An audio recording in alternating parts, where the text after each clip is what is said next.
सबको जय मसीह की। आइए हम प्रार्थना करें। प्रेमी दयालु अनुग्रहकारी स्वर्ग के पिता, प्रभु परमेश्वर, आपको धन्यवाद स्तुति आराधना करते हैं। इस मसीह के लिए बलिदान के लिए धन्यवाद देते हैं, उद्धार मुक्ति छुटकारा देने के लिए धन्यवाद देते हैं। आज के प्रभु परमेश्वर समय के लिए, प्रभु परमेश्वर के लिए धन्यवाद देते हैं। सबको आशीष करे, इस मसीह के नाम में देते सुनते हैं।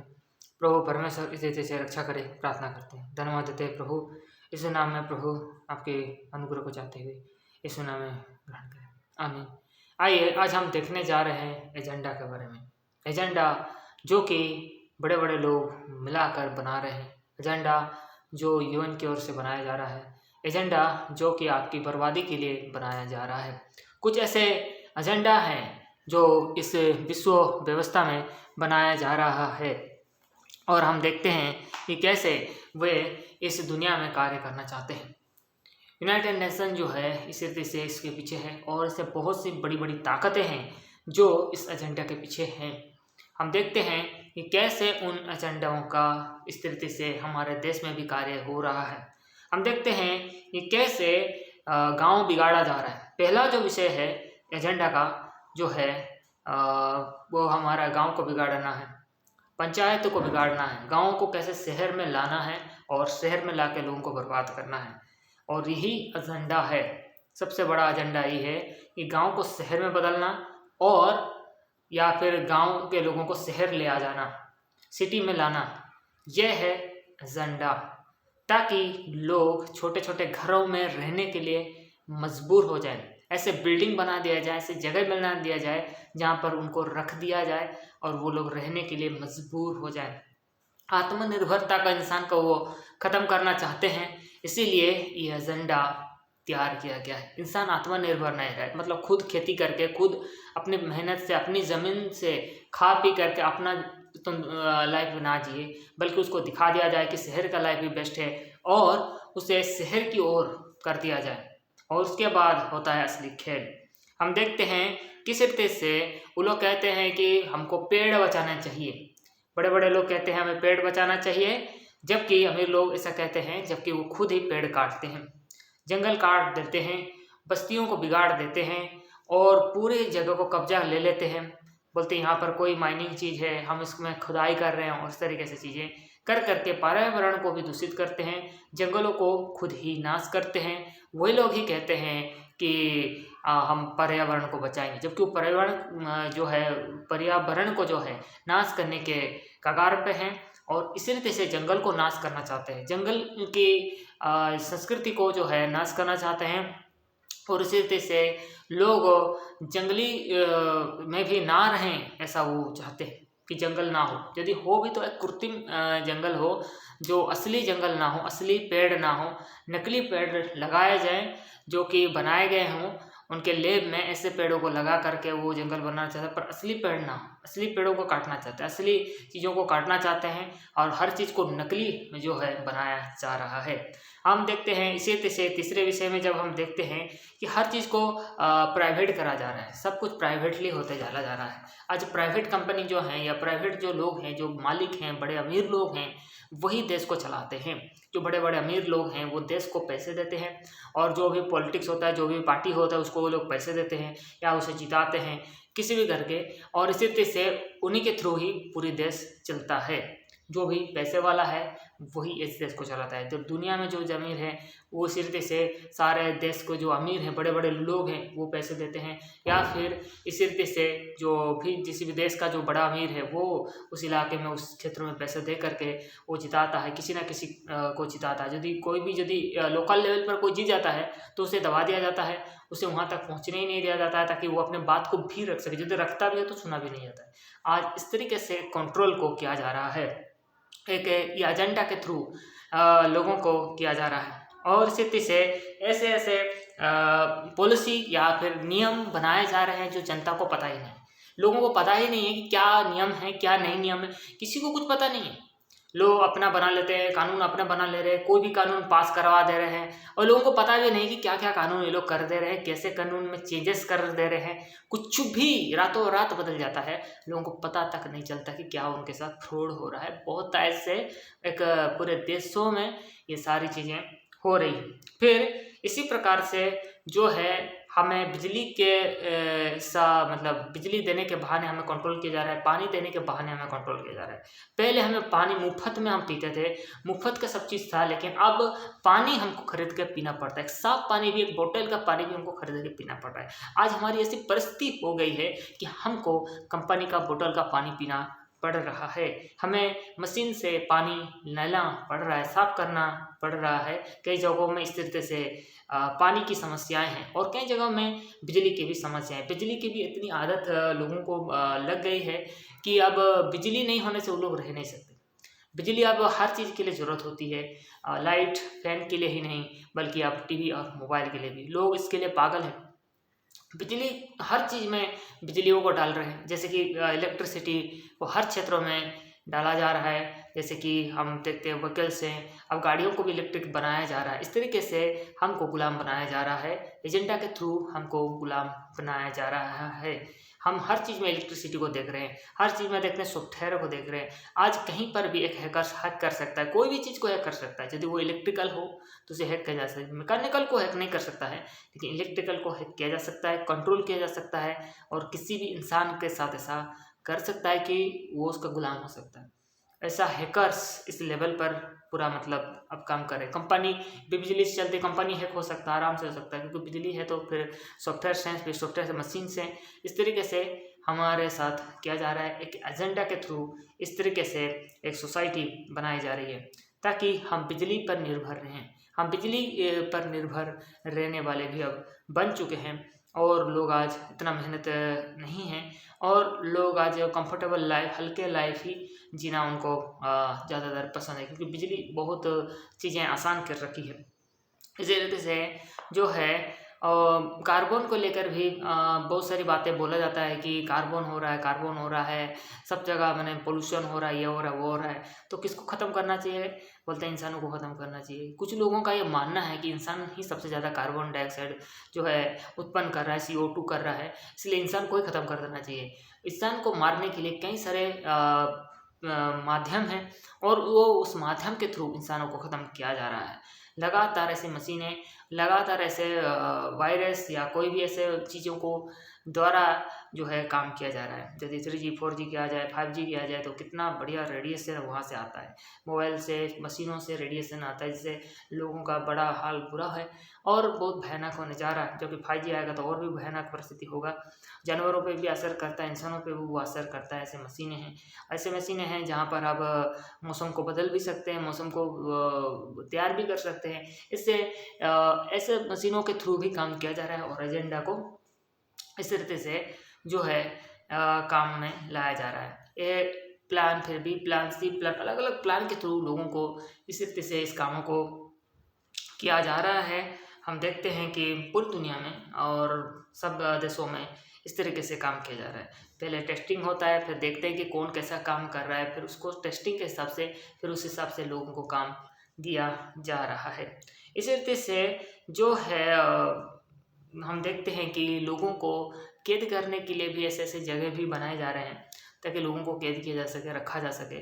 जो कि इतने सारे लोगों को कैद करना बड़ा कठिन है, लेकिन कोशिश इस तरीके से है कि लोगों को कैद किया जाए। विरोधियों को कैसे कैद किया जाए, यहूदियों को कैद किया गया था, उनको रखा गया था, उसी हिसाब से भी ऐसा बनाया जा रहा है ताकि लोगों को वहाँ रखा जा सके। कैद करके भी रखने के लिए भी ऐसे ऐसे जगह तैयार किए जा रहे हैं, बनाए जा रहे हैं लोगों को इस तरीके से कंट्रोल करने के लिए।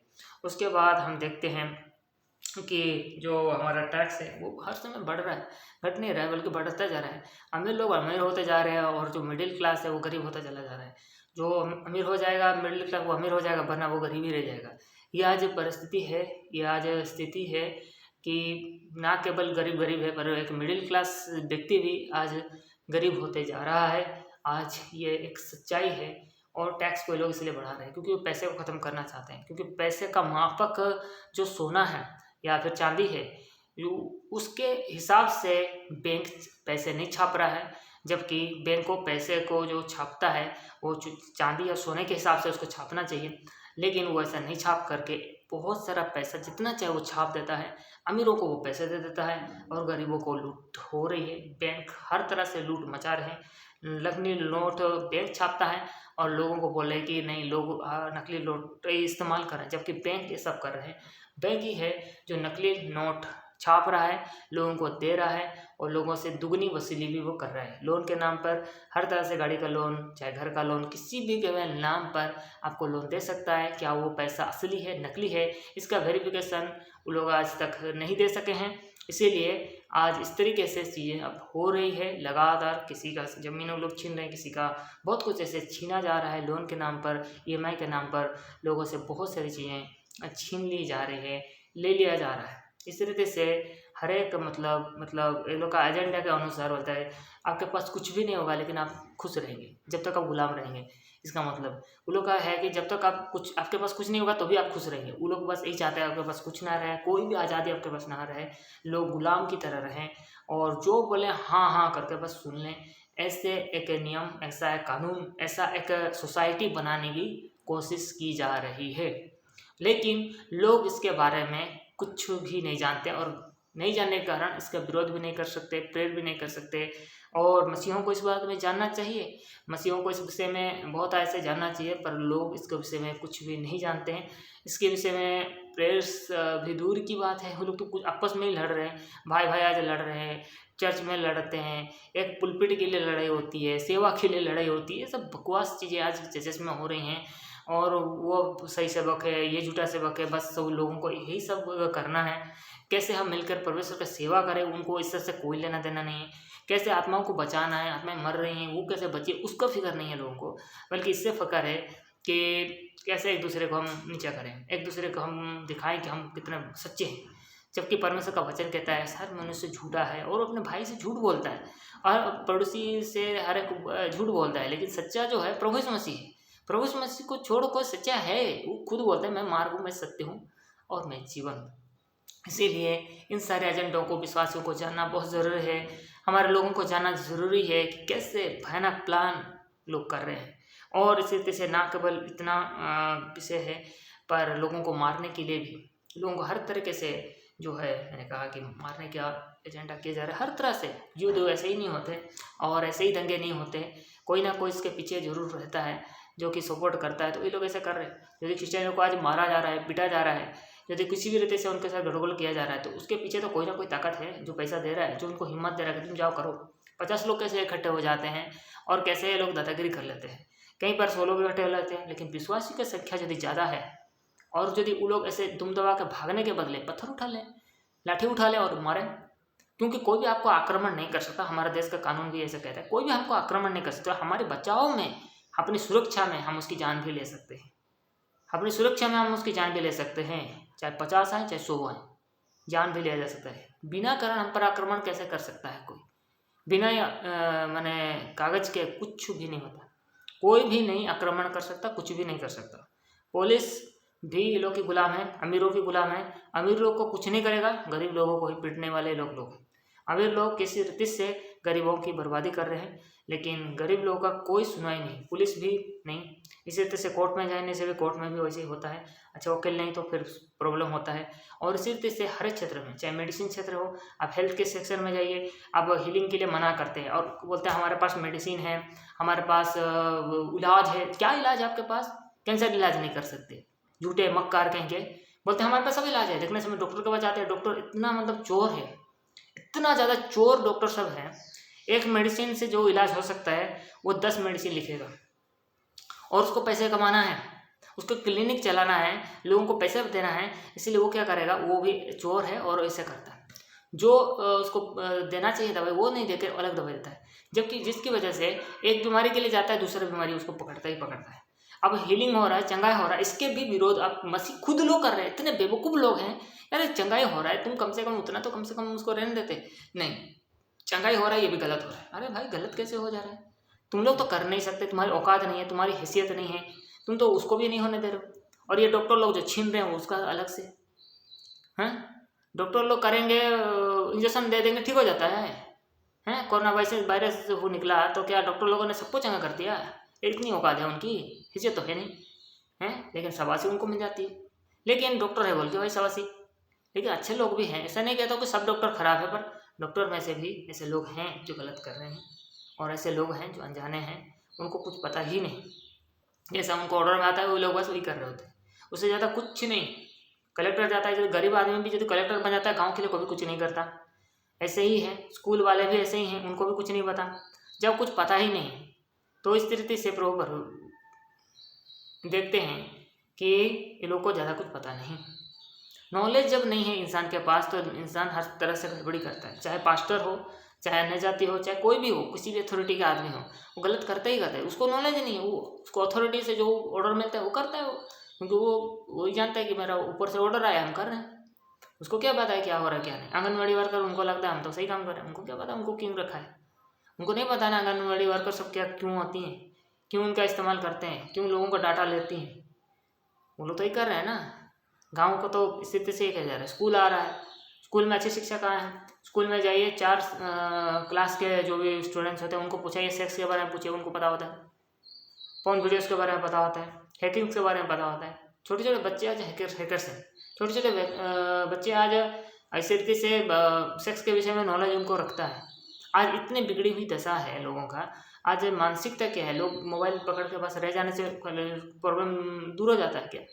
नहीं होता है। लोगों को प्रेयर करना चाहिए, एक दूसरे के लिए प्रार्थना करना चाहिए, भाई भाई के लिए खड़ा होना चाहिए, सेवक सेवक के लिए खड़ा होना चाहिए, मिनिस्ट्री के लिए खड़े होने चाहिए, ताकि हो सके। जो इंसान गलत है मैं इसके खिलाफ हूँ, बिल्कुल खिलाफ हूँ। जो इंसान गलत है उसके खिलाफ हूँ, लेकिन उसे परमेश्वर का वचन कहता है कि कैसे भी करके उसको ये करना है, उसको ठीक करना है या उसको निकालना है, उसको इस हिसाब से उसका देखना है, उसका ठीक हमको न्याय करना है, क्योंकि हमें न्याय देना पड़ेगा, हमें भी अपना न्याय लेखा देना पड़ेगा। तो सेवकों को लिए भी ये सारी चीज़ें हैं, बहुत सारी समस्या सेवकों के ऊपर लाने की कोशिश की जाती है जानबूझकर, ताकि मसीहत को बदनाम किया जाए कि सेवक लोग ऐसे हैं। देखो, जबकि ये सच्चाई ऐसा नहीं है। लगातार कहीं ना कहीं से प्रेशराइज हो रहा है, अंधकार की ताकतें काम कर रहे हैं। इसलिए आइए हम एक दूसरे के लिए प्रार्थना करें। लोग इतने सनकी हो चुके हैं और बहुत टाइम से वो लोग माने पागलपन की दशा में जा रहे हैं, और ये सब रेडिएशन का कारण है। लोगों के साथ ऐसा होगा ही, बच्चे ऐसे बिगड़ेंगे ही, सब तरह से ऐसी चीज़ें होंगे ही, क्योंकि आज रेडिएशन ही इतना काम कर रहा है। जब जितना मशीनें होंगी, जितना रेडिएशन होगा, जितना माने ये सब प्रॉब्लम होगा, जितने भी इस तरीके की चीज़ें होंगी, उतना ही इंसान बिगड़ेगा, क्योंकि उसको मानसिक रीति से उसको बहुत टाइम से जो है प्रभाव पड़ता है। और अभी तो चिप भी दिमाग के लिए लगा दे रहे हैं, कुछ कर सक रहा है, सुपर ह्यूमन बना देंगे, कुछ भी नहीं कर सकता है। दिमाग में लगाया, कुछ काम का नहीं, वीडियो गेम खेल के बैठा है वो आदमी, इसने दिमाग में चिप लगाया, उससे ज़्यादा उसको कुछ नहीं आता है। वो सोच रहा था चलेगा, चला एक्चुअली नहीं है। और उल्टा यदि वो मसीह में आता, सच में सच्चे जहाँ डिलीवरेंस डिलीवरेंस होते हैं वहाँ पर होता है, तो उसे जरूर डिलीवरेंस पता है। लोगों को दया करके पास्टर लोग ना ठकें। हीलिंग्स जहाँ हो रहा है वहाँ जाइए, जहाँ नहीं हो रहा है वहाँ मत जाइए। वहाँ जाकर आप हीलिंग्स के लिए जा रहे हैं, लेकिन वहाँ पर आप हीलिंग्स नहीं हो रहा है, तो इसका मतलब वहाँ का पास्टर आपको झूठ मूठ आपको दगा दे रहा है। आपको दया करके जहाँ हो रहा है आप वहाँ जाइए, जहाँ नहीं हो रहा है वहाँ नहीं जाइए। अब देखिए, जहाँ भी जा रहे हैं वहाँ देखिए सही शिक्षा है, गलत शिक्षा है, वचन के अनुसार है, वचन के अनुसार नहीं है। यहाँ हीलिंग का वरदान काम करता है नहीं करता है, आपको ये जांचना बहुत ज़रूरी है। विश्वासी हमारे भाई बहनों, सब जो ये वीडियोस देखते हैं, जो अन्य जाति भी देखते हैं, उनके लिए भी इस तरीके से मेरी सलाह है, जहाँ पर होता है वहाँ पर होता है, जहाँ पर नहीं होता नहीं होता। सबको परमेश्वर ने अलग अलग वरदान दिया है, किसको बुद्धि का वरदान दिया है, किसको चमत्कार करने की शक्ति है, अलग अलग वरदान है, और अलग अलग वरदान के अनुसार लोग काम कर रहे हैं। एक दूसरे को नोच खाने के लिए आपको वरदान नहीं दिया गया है, बल्कि ये वरदान आपको प्रभु की सेवा के लिए दिया जाए। यदि हीलिंग हो रहा है तो हीलिंग के थ्रू भी लोग बचाया जाए। यदि दुष्टात्मा निकालने का वरदान दिया था तो उसके थ्रू भी लोग काम हो। जो बुद्धि का वरदान दिया तो बुद्धि से काम करें आप। अब एक दूसरे को मत छोड़ो, वचन में लिखा है, लेकिन लोग आज इस तरीके से परिस्थिति में हैं। इसीलिए दया करें, समझें इन बातों को, और इन बातों को सीखें, जानें कि ये एक एजेंडा है लोगों को कैद करने का। ना केवल मसीहों के लिए ये सब चीज़ें हैं, बल्कि अन्य जातियों के लिए भी हैं। अन्य जाति जो सोच रहे हैं हमारा कुछ नहीं होगा, हम तो बुरे फंसेंगे, उससे पहले गुलाम हो, उससे पहले भयानक दिन आए। रिपेंट करें, पश्चाताप करें, क्योंकि समय निकट है। अब मसीह लोगों का उतना नियंत्रण नहीं है विश्व के ऊपर, पहले जैसे था। अब शैतानी लोगों का नियंत्रण है, दुष्ट लोगों का नियंत्रण है, बहुत ही भयानक लोगों का नियंत्रण है। इस कारण बुरे हैं, दिन बुरे हैं। आप दया करके समझिए इन बातों को और प्रभु के पीछे चलिए। प्रभु हमारी ढाल है, प्रभु ही हमारा गढ़ है, प्रभु ही हमारा सुरक्षा है। और कोई हमें बचा नहीं सकता, वही बचाने वाला। यदि बचाने वाला यदि हम बचाएगा नहीं तो हम कौन कहाँ जाएंगे। कोई मूर्त नहीं बचा सकता, कोई मोबाइल नहीं बचा सकता, कोई पास्टर नहीं बचा सकता, मैं गारंटी के साथ लिख के दे सकता हूँ। लेकिन वो परमेश्वर है जिसकी हम शरण लेते हैं, जो सच्चा परमेश्वर है, वो आपको बचा सकता है इस दुनिया में भी और आने वाली दुनिया में भी। इसीलिए आइए हम प्रार्थना करें। मैं लगातार यही कहता रहता हूँ, आइए हम प्रार्थना करें प्रभु इस मसीह के नाम में, और इन बातों को सीखें, जानें, समझें। क्योंकि पास्टर लोग को ये सब बताएंगे नहीं, अरे वचन बताना है, वचन ही बताना है, इधर उधर की बात क्यों बता रहे हो वो लोग बोल रहे हैं। जबकि ये सारी चीज़ें आपको जाननी बहुत ज़रूरी है। आपके खिलाफ कितना षड्यंत्र रचा जा रहा है। अब आपका देश, जब देश इतने बड़े षड्यंत्र में है तो फिर सोचिए क्या है। यूथ को बर्बाद करने के लिए, जवानों को बर्बाद करने के लिए, नपुंसक बनाने के लिए आज कितनी लड़कियां बांझ हो चुकी हैं और कितने लड़के पैदा ही नहीं कर सकते। आज ये सच्चाई है और यही चीज़ को तो करना वो लोग चाहते थे, ताकि वो लोग नपुंसकता में जाएं और कुछ कर ना सके। मोबाइल देख देख के ये लोग पागल हो रहे हैं, मोबाइल के लिए कितना झगड़ा हो रहा है, मारपीट कर रहे हैं। इसीलिए इन बातों को समझें। ये पूरा एजेंडा के थ्रू हो रहा है। पुराने लोग जा रहे हैं, नए लोग आ रहे हैं, पर नए लोगों के पास उतना दिमाग नहीं है जैसे पुराने लोगों के पास था। पुराने और नए में भी झगड़ा करवाया जा रहा है ताकि ये लोग का एजेंडा पूरा हो जाए, ये लोग का प्लान्स पूरा हो जाए। हम मिलकर ही लड़ सकते हैं यदि हम मिलेंगे, संगठित रहेंगे, एक रहेंगे। जैसे परमेश्वर का वचन कहता है, एक ही कलीसिया है, एक ही विश्वास। यदि हम एक होकर रहेंगे, हमारी जंग हम जय पाएंगे। क्योंकि हमारा जंग जो है मांस और लहू से नहीं, अंधकार की ताकत है। इसके पीछे अंधकार की बहुत बड़ी शक्तियाँ हैं। इसीलिए ऐसे शक्तियाँ जिन्हें खोला गया है, जिन्हें जानबूझकर इन दिनों में खोला गया है, इसलिए हमें परमेश्वर के एंजल्स के लिए हम प्रार्थना करते हैं। परमेश्वर के सामर्थ्य स्वर्गदूतें हमारी रक्षा करें। क्योंकि वचन में लिखा है, जहाँ कहीं तू जाएगा तो दूत तेरी रक्षा करेंगे। सो वो सामर्थ्य दूत हमको भी नियत ही चाहिए। एंड टाइम से हम लोग को सुपर नेचुरल पावर्स की ज़रूरत है, जिससे हम सुपर नेचुरल रीति से हम परमेश्वर के कामों को कर सकें। इसलिए आइए हम प्रार्थना करें। प्रेम दयालु अनुकर ईश्वर के पिता प्रभु परमेश्वर, आज के लिए हम धन्यवाद देते हैं, तो आराधना करते हैं। वचन दिया छोटा सा प्रभु परमेश्वर एजेंडा के बारे में प्रभु जी आपने बताया। दया करें प्रभु, इस एजेंडा से लोगों को बचाइए, विश्वासियों को विशेषकर बचाइए, कलीसिया को बचाइए, अपनों को बचाइए। सबके लिए हम प्रार्थना करते हैं। हमारे लोगों की रक्षा करें, रखवाली करें हर तरह से प्रभु परमेश्वर। शत्रुओं से हमें बचाइए। चारों तरफ शत्रु है, शत्रु से बचाने वाला परमेश्वर आप हैं प्रभु परमेश्वर। हमारे अंदर में शत्रु कैसे शैतान घुस करके काम कर रहा है। हमारे भाई भाई में जो झगड़ा है और बड़े छोटे से भी झगड़ा भगड़ा है प्रभु परमेश्वर, लोग समझ नहीं रहे हैं प्रभु परमेश्वर। हम आपस में लड़कर कभी भी प्रभु परमेश्वर इस चीज़ को नहीं कर सकते, पर हम प्रभु से सहायता मांगना है। प्रभु हमें दया करें और प्रभु परमेश्वर सहायता करें। प्रभु शैतान से हम प्रभु पर बचाइए। शैतान का सामना करे तो वो दूर भाग जाएगा। परमेश्वर के अधीन हो, शैतान का सामना करो, दूर भाग जाएगा। प्रभु पर तूने कहा है। सो शैतान के इन ताकत है जनाब पर प्रभु परमेश्वर आप जय दे। सबके लिए प्रार्थना करते हैं प्रभु, दुष्ट लोगों से आप बचाइए, दुष्ट शक्तियों से प्रभु बचाइए। ये हमारी विनती और प्रार्थना है। चारों तरफ से सुरक्षा दीजिए, जीवन में आप रक्षा रखवाली कीजिए। आपके राज्य के लिए अख्तियार पाए जाने के लिए सहायता कीजिए, मदद कीजिए, अनुग्रह कीजिए, दया कीजिए। आपको धन्यवाद और स्तुति रूपी आराधना हम चाहते हैं।